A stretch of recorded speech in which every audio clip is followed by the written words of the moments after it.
Hola a todos, soy Yair Ayala, ingeniero de Novastar. Bienvenidos a la sesión de capacitación de nivel 1 para ingenieros certificados de Novastar. Esta sesión de capacitación es el curso básico y está dirigido a las participantes que tienen menos experiencia en pantallas LED. Bien, comencemos con la interfaz de señal de video. El primero y uno de los más comunes es HDMI. HDMI es un reemplazo digital de los estándares de video analógicos. A continuación, se muestran algunos estándares de interfaz de HDMI. El ancho de banda de HDMI 1.3 es suficiente para Full HD, que es de 1920 por 1080. En cuanto a la resolución 4K a 60 Hz, que es 4 veces mayor que la resolución HD, podemos utilizar el HDMI 2.0. HDMI 2.1 puede soportar hasta la resolución 8K, lo que es 7680 por 4320. A veces puede que veas HDMI 1.4 en procesadores LED. Quizás te preguntes qué resolución puede alcanzar HDMI 1.4. Su ancho de banda es el doble de HDMI 1.3, por lo que puede manejar dos Full HD a 60 Hz, que es 4K por 1K. Si reduces el fotograma a la mitad, puedes obtener una resolución 4K a 30 Hz con un HDMI 1.4. Bueno, aquí la pregunta, ¿qué significa 30 Hz y 60 Hz? Antes de entender esta pregunta, necesitamos saber qué es la frecuencia de actualización. La frecuencia de actualización es la cantidad de veces que una pantalla actualiza su imagen por segundo. Esto se mide en Hz. Cuanto mayor sean las veces, más suaves aparecerá la imagen, especialmente durante las escenas de rápido movimiento. Por lo tanto, 30 Hz significa que la pantalla actualiza la imagen 30 Hz por segundo, mientras que 60 Hz significa que la pantalla actualiza la imagen 60 Hz por segundo. Cuando mayor sea la frecuencia de actualización, menos ancho de banda queda. De esta forma, se puede observar que dentro del mismo ancho de banda determinado de la resolución y el fotograma son mutuamente excluyentes. Bien, veamos el segundo, DisplayPort. Se utiliza principalmente para conectar una fuente de video a un dispositivo de visualización, como un monitor de ordenador. También puedes transferir audio, USB y otras formas de datos. DisplayPort se diseñó para sustituir a VGA y DVI. Aquí se muestran algunos estándares de interfaz DisplayPort. DP 1.1 puede manejar Full HD a 60 Hz. Y DP 1.4 puede manejar 4K a 60 Hz. Y por último, DP 1.4 puede manejar 8K a 60 Hz. El tercero es DVI. La interfaz digital se utiliza para conectar las fuentes de video, como un controlador de pantallas de video o un dispositivo de visualización, como un monitor de ordenador. Se desarrolló con la intención de crear el estándar de la industria para la transferencia y comprensión de contenido de video digital. Según el estándar BESA, se divide en enlace simple y enlace dual. Single Link admite una resolución de 1920 por 1200 y una frecuencia de actualización de 60 Hz. Dual Link admite una resolución de 3840 por 1080 y una frecuencia de actualización de 60 Hz.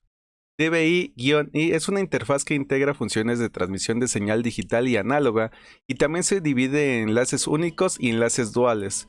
Esta interfaz es muy versátil y se puede utilizar para conectar varios tipos de pantallas, ya sean digitales o análogas.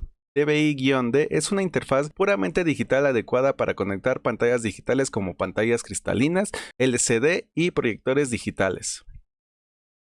DVI-A es una interfaz puramente análoga que se utiliza principalmente para conectar a pantallas análogas tradicionales. Su configuración de pines es similar a la interfaz de VGA, es compatible con pines VGA y muestra imágenes transmitiendo señales análogas. Con el desarrollo de la tecnología, como la aparición de interfaces como HDMI y DisplayPort, el uso de la interfaz DVI en nuestros dispositivos ha ido disminuyendo gradualmente.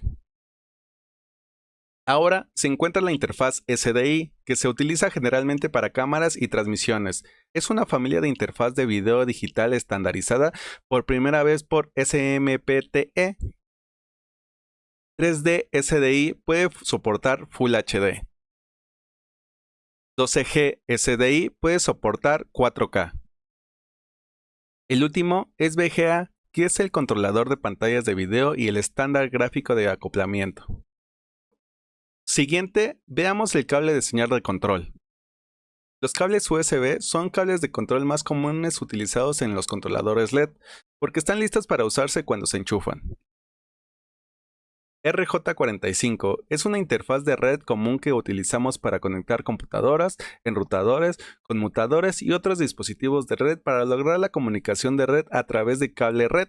En la mayoría de los casos, cuando conectamos dispositivos terminales como ordenadores, portátiles y servidores a dispositivos de red como enrutadores y conmutadores, se suele utilizar cables directos fabricados según el estándar T568B. Secuencia de línea 568B, de izquierda a derecha, naranja-blanco, naranja, verde-blanco, azul, azul-blanco, verde, marrón-blanco y marrón. Interfaz óptica. Los conectores de fibra óptica más utilizados en la industria son los conectores LC. Su mecanismo de enganche de conector modular da como resultado un tamaño de pin pequeño, 1.25 milímetros, lo que aumenta la densidad de la interfaz en los bastidores ópticos. Un conector LC requiere dos fábricas, una de entrada y una de salida. Por lo tanto, cada fibra dual monomodo utilizada en nuestro CBT 4K-S tiene solo un conector LC. Ahora vamos a conocer algunos conceptos críticos del módulo LED.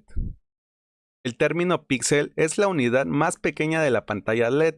Cada píxel rojo, verde y azul puede funcionar en conjunto como una unidad y mezclar varios colores. Pitch de píxel. Pitch se refiere a la distancia central entre dos píxeles. Píxel por pulgada se refiere al número de píxeles en una unidad de área, generalmente medido por el número de píxeles en un milímetro cuadrado. Ahora veamos número de escaneo. Número de escaneo se refiere a los conjuntos de datos. Deben escanear la cantidad de filas necesarias para completar un recorrido circular, y a medida que aumenta el número de escaneos, se reduce la cantidad de circuitos integrados de control necesarios y el costo del módulo es menor. En consecuencia, el efecto de visualización es peor. Frecuencia de actualización visual. Cuando un conjunto de datos completa una ronda de escaneo, se denomina una frecuencia de actualización, y la cantidad de veces que se completa la actualización en un segundo en la frecuencia de actualización visual, Hz. Cuando mayor sea la frecuencia de actualización, más estable será la visualización en la pantalla. La frecuencia de actualización visual es uno de los parámetros más importantes para determinar el efecto de visualización de la pantalla LED. El chip PWM puede alcanzar 3800 Hz, el chip común puede alcanzar 1920 Hz, el chip universal puede alcanzar 960 Hz. La frecuencia de actualización refiere a la velocidad a la que se actualiza la pantalla, generalmente expresada en hercios. 30 Hz significa que la pantalla actualiza su imagen a 30 Hz por segundo. Ahora viene lo más importante, la calibración. Las pantallas LED están limitadas por la discreción de las materias primas existentes, la inmadurez de la tecnología existente y el envejecimiento y la atenuación de los LEDs.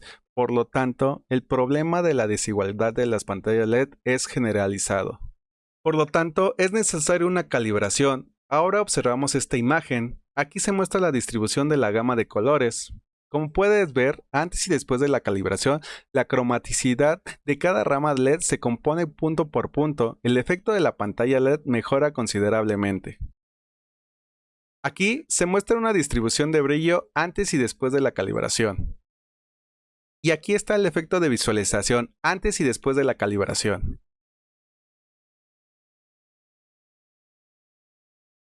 Nivel de escala de grises. El nivel de escala de grises es el rango de nivel de brillo de la imagen en gris. En pocas palabras, se refiere a cuántos niveles de brillo puede tener la pantalla, desde el negro total hasta el más brillante. Cuanto mayor sea el nivel de gris, más delicada será la visualización en pantalla. Aquí podemos ver la diferencia, uno es nivel bajo y el otro es nivel alto. Esto es todo de la presentación, gracias por su tiempo, nos vemos, hasta luego.